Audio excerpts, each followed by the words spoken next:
program contains mature subject matter. Viewer discretion is advised.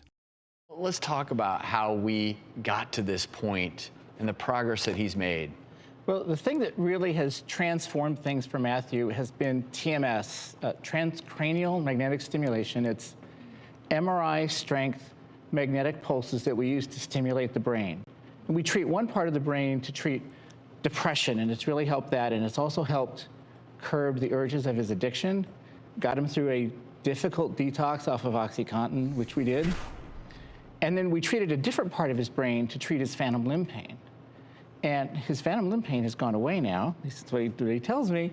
And so we're at an amazing point now where he's off of pain medicine and not having pain, thanks to the TMS. Is this something that is more readily available now to the rest of the country?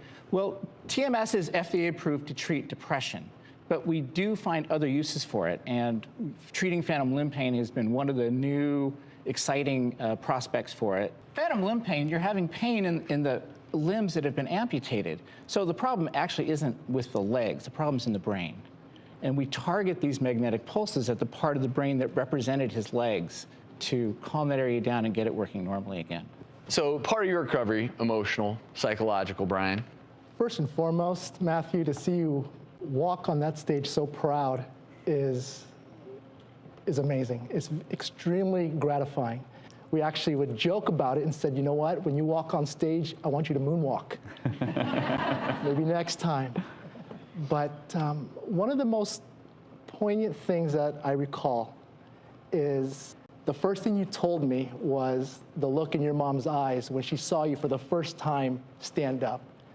And one of the great things about Matthew is this unrelenting eagerness and desire, especially what he's been through, such a life-changing event overnight.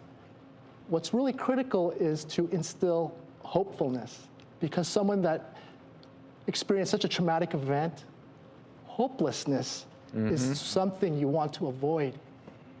And so one thing we do is we create opportunities where Matthew can achieve micro victories, because what that lends to is a sense of self-efficacy, which is one's belief that he or she could be successful, because self-efficacy increases motivation, optimism, and hopefulness.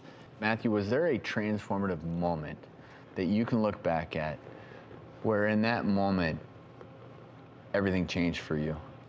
There's been so many. I mean, like from being on the show, which I gotta say a big thanks to the Doctor's Show for you guys have provided me with the tools that I needed to be able to get clean and sober, and that inspired the motivation and the courage to go forward. But I think that another big transformation was when I got in contact with Fred Hernandez, the amputee advocate you guys provided me with, and when he gave me the gentleman's information that turned me on to the bilateral above knee boot camp. That I think was the #1 biggest eye-opening event, was being able to get to go and be with all the other bilateral. And it sounds to me like you've made some good friends. I have. I've met some incredible people and some truly inspirational. Some of your lifelong friends, yeah, too, some friends that I'm going to be having for the rest of my life, for sure. Well, what's cool is we knew how important this moment was for Matthew, and Matthew has created a lot of friends throughout his life, throughout this journey. And what about those friends?